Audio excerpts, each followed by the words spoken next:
Assalamualaikum warahmatullahi wabarakatuh. Good morning student, how are you today? Before we start our explanation about simple present tense, let's say it together with Basmalah. Bismillahirrahmanirrahim. Okay, our material today is simple present tense. Simple present tense is pattern in English to express our daily activity. Jadi, simple present tense adalah salah satu grammar dalam bahasa Inggris untuk menyatakan kegiatan kita sehari-hari. Misalnya, saya pergi ke sekolah, itu adalah kegiatan kita sehari-hari. I go to school every day.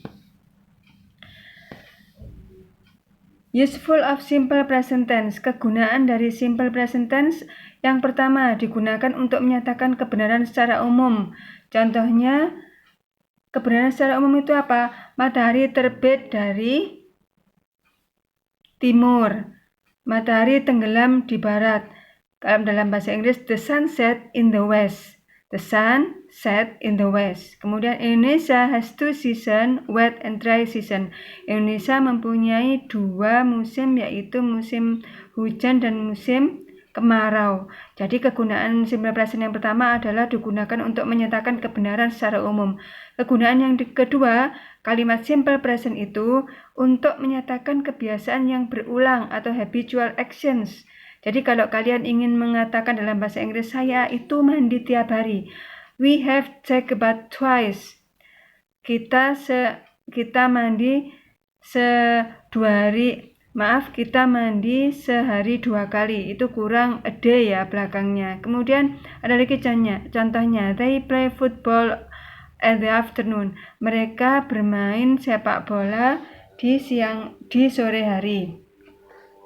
Kemudian contoh atau kegunaan yang ketiga yaitu digunakan untuk menyatakan kegiatan yang sudah direncanakan atau terjadwal. Contohnya, the course begins at 9 o'clock. Kursnya itu akan dimulai jam 9. Ingat, digunakan untuk menyatakan kegiatan yang sudah direncanakan atau terjadwal. The course begins at 9 o'clock. Kursnya akan dimulai jam 9. Dilihat untuk kata kerjanya memakai huruf S. Contoh yang kedua, she meets her fans on Sunday. Dia bertemu dengan penggemarnya di hari Minggu. Contoh yang ketiga, when does the match start? Yang ketiga, kapan pertandingannya dimulai? Sekarang kegunaan yang keempat yaitu digunakan untuk menyatakan kegiatan yang terjadi sekarang. Contohnya, I sit beside you. Saya duduk di sampingmu. Contoh lagi, he is his bedroom now. Dia sekarang ada di kamarnya sekarang. Lihat untuk kegiatan yang terjadi sekarang ada keterangan waktunya. Yang nomor 2 dilihat ada now, itu keterangan waktu. Kemudian kind of simple present tense. Jenis kalimat simple present tense ada 2. Ada yang kalimat nominal, dan yang nomor 2 ada kalimat verbal.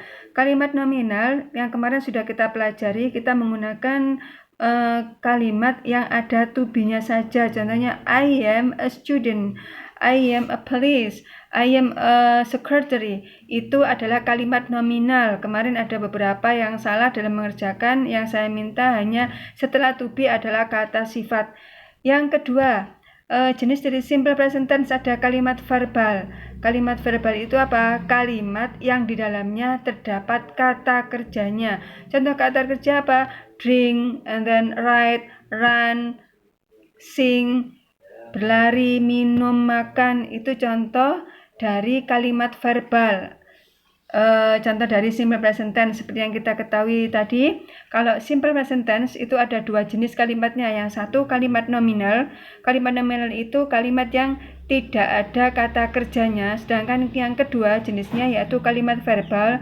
Kalimat verbal itu kalimat yang ada kata kerjanya. Untuk yang pertama kalimat nominal tadi kita menggunakan to be. Sedangkan untuk yang kalimat verbal akan kita bahas selanjutnya. Maaf ini terlalu kecil. Untuk yang afirmatif, kalimat verbal sentences itu ada rumus subject and then verb 1 plus object plus adverb. Untuk yang negatif kita menggunakan subject plus verb 1 does, kemudian ditambah not atau do atau not plus objek. Kalau interrogatif kita menaruh does atau do di depan kalimatnya, kemudian subjeknya, kemudian verb one baru o, baru objek. Contohnya, he, she, belum ini contoh ya, maaf ya. He, she, it, kata kerjanya ditambah dengan s atau es. Contohnya, he drink cappuccino. Kalau dalam kalimat simple present tense, he drinks cappuccino. Jadi ditambahkan s atau es di belakang kata kerja. She runs quickly. Dia berlari dengan cepat. Kemudian yang afirmatif positif untuk yang nominal sentences. Yang sudah kita pelajari, I am a student. Kalau dibuat untuk yang negatif, I am not a student. Kalau yang interrogatif, am I students? Kemarin masih ingat ya. Contohnya sekarang, they go to Bali every year. Itu yang kalimat positif. Kalau dibuat negatif, they do not go to Bali every year. Mereka tidak pergi ke Bali tiap tahun. Kalau dibuat kalimat afirmatif atau kalimat pertanyaan, do-nya taruh depan. Do they go to Bali every year? Apakah mereka pergi ke Bali tiap tahun? Itu contoh yang pertama dengan subjek they. Kemudian contoh yang kedua, she takes a bath every morning. Dia mandi setiap pagi. Kalau dibuat kalimat negatif, she does not take a bath every day. Dia tidak mandi setiap hari. Kalau dibuat interrogatif, does she take a bath every day? Apakah dia mandi tiap hari? Sekarang contoh yang nomor 3. My father goes to his office by foot. My father does not go to his office by foot. Ayahku pergi ke kantor tiap hari itu jalan kaki. Kemudian dilihat my father does not go. Gasnya kembali ke verb 1, jadi go, nggak pakai s. Kenapa? Karena ada does. Kemudian does my father go to his office? Apakah ayahku pergi ke kantor berjalan kaki? Itu contoh-contohnya. Oke, terima kasih perhatiannya. Thank you for your attention. Assalamualaikum warahmatullahi wabarakatuh.